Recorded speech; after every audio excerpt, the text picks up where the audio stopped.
ठीक है, अब आगे देखते हैं हम लोग, आगे के श्लोकों में बता रहे हैं महायुग प्रमाणम, महायुग का प्रमाण बता रहे हैं। देखिए मैं बताया था ना कि ये 1 आयाम 2 आयाम और 3 आयाम की बात करते हैं, 9 आयाम तक की बात करते हैं। यहां बात बता रहे हैं महायुग का प्रमाण,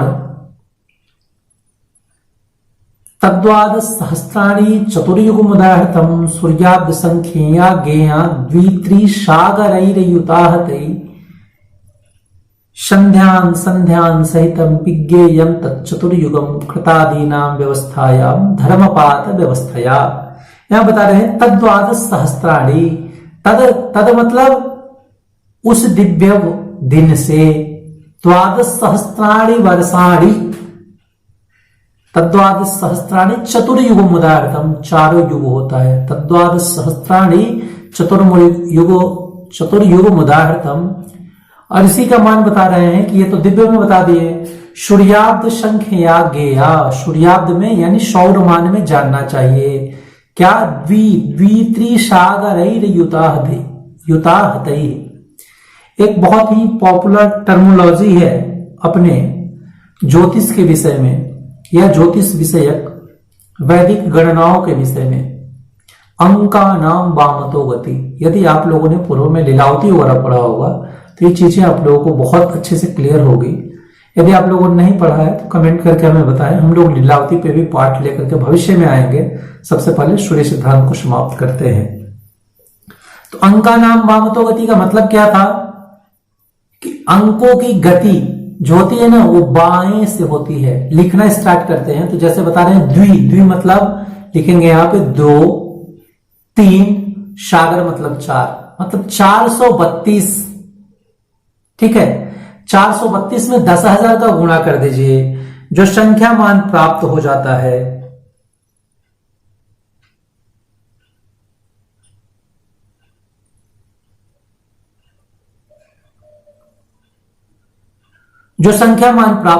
है उतना संख्या एक चतुर्युग का होता है सूर्याब्द में।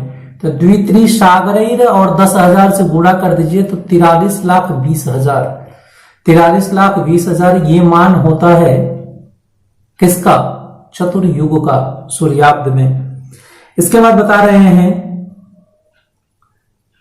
ये मान कैसा होता है, तो संध्यांश सध्यांश सहितम विज्ञेयं तच्चतुर्युगम, ये जो चतुर्युग का मान है संधि और संध्यांश के साथ है। संधि संध्यांश क्या होता है, इस विषय को आप लोग जब इसको देखेंगे कंटिन्यू तो समझ में आ जाएगा।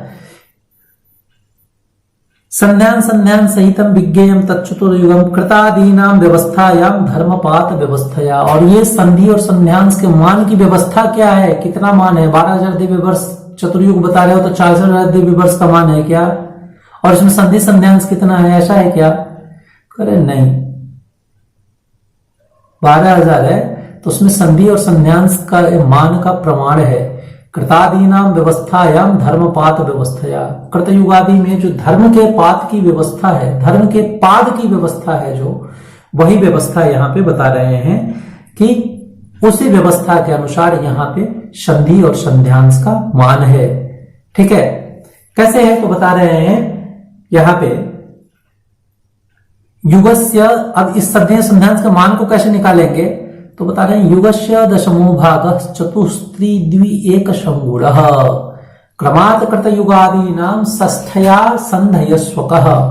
अब यह बता रहे हैं संधि संध्यांश का जो मान बताए थे पीछे में कृतादि युगों के धर्मपात की व्यवस्था के अनुसार से, तो ये धर्मपात का जो व्यवस्था है, यह व्यवस्था है कि कितने समय तक उस पर्टिकुलर युग में धर्म रहेगा या धर्म का चरण रहेगा।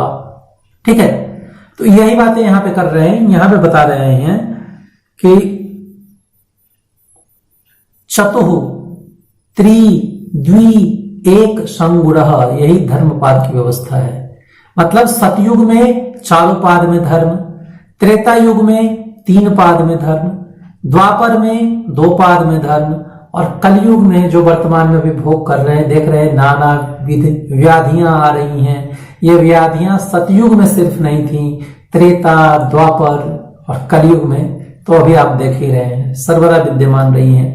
क्योंकि जहां पे सत की प्राप्ति होती है ना, जहां सत होता है वहां व्याधियां नहीं होती हैं, लेकिन जहां कहीं भी लेस मात्र असत हो जाता है तो वहां नाना प्रकार की व्याधियां घेर लेती हैं। अभी आप लोग कोरोना काल में ही पढ़ रहे हैं इन ग्रंथों को। चलिए हम लोग देखते हैं, बता रहे हैं कि इस तरह से करके 4 3 2 1 ये क्रम से यहां पे प्राप्त हो गई धर्मपाद।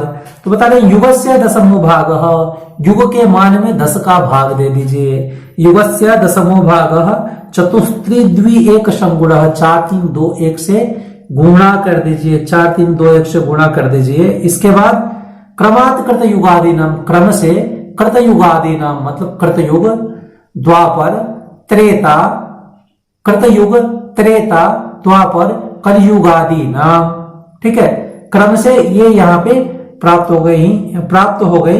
क्रमात् कृतयुगादि नाम षष्ठ्यांश संधयस्वकः, उसका षष्ठ्यांश निकाल दीजिए, यानी 6 से भाग दे दीजिए। तो यहां पे क्रम से प्राप्त हो जाएगा क्या? संधि का मान। ठीक है, तो उसमें संधि और संध्यांश दोनों है, उसमें 2 का भाग दे दीजिए तो क्रम से संध्यांश का मान भी यहां पे आपको प्राप्त हो जाएगा। तो सबसे पहले क्या करना है, एक बार हम लोग क्विक रिवीजन करते हैं। युग के मान में 10 का भाग दे देना है। इसके बाद 4 3 2 1 से क्रम से गुणा करना है। ये क्यों गुणा करना है, आप लोगों को ये चीजें क्लियर हो गई हैं? मुझे उम्मीद है क्लियर हो गई होंगी। आप लोग एक बार रिमाइंड करिए। इसके बाद क्रम से सतयुग, त्रेता, द्वापर, कलयुग का मान प्राप्त हो जाता है। और इसके बाद बता रहे हैं इसका जो षष्ठ्यांश होता है, यानी उसमें जो मान प्राप्त हो उसमें 6 का भाग दे देते हैं तो क्रम से यहां पे प्राप्त हो जाएगा संधि का मान, उसमें 2 का भाग देंगे तो संध्यांश का मान प्राप्त हो जाएगा। इन सभी विषयों को आप लोग स्क्रीन पे भी देखते रहिए। स्क्रीन पे देखेंगे तो चीजें और भी अच्छे से स्पष्ट हो गई। यहां एनिमेशन में मैं सारी चीजों को बताने का प्रयास कर रहा हूं। इसके बाद आगे के क्रम में बताते हैं संधि का प्रमाण कितना होता है। अब वो संधि और संध्यांश के मानों की मैं बात किया था ना यहाँ पे, तो अब यहाँ पे ये प्रमाण की बात करते हैं। बता रहे युगानाम सप्तति सैका मनवंतर मिहोच्यते कृताब्दि संख्या तस्यांते संधि प्रोक्तो ज्वलप्लवः। चतुर्युग में यानी 12,000 दिव्य वर्ष में संधि का मान कितना होगा? तो बता रहे हैं युगानाम सप्तति सैका मनवंतर मिहोच्यते, युगों के 71 युगों के बराबर। सप्तति ही सह एका, सप्तति ही मतलब 70 और उसके साथ 1 मतलब 71। युगानाम सप्तति सैका मनवंतर मिहोच्यते, इसको मनवंतर कहते हैं। ठीक है, और एक मनवंतर में कृताब्द संख्या तस्यांते संधि प्रोक्त ज्वलप्लवः। एक मनवंतर में कृतयुग के मान के बराबर संधियां होती हैं। तो पीछे आप लोगों ने निकाला है ना, क्या किया है आप लोगों ने?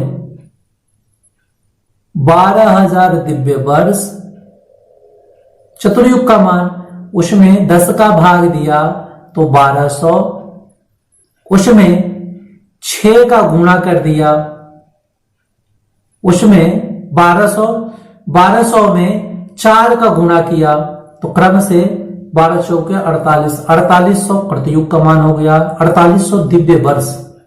इसके बाद 1200 गुणे 3 किया तो 3600 त्रेता का मान हो गया, 1200 गुणे 2 किया तो क्या होगा? द्वापर का मान होगा 2400 और कलयुग का मान 1200 गुणे 1 बराबर 1200। ये कलयुग का मान हुआ क्रम से। तो ये बता रहे हैं कि 71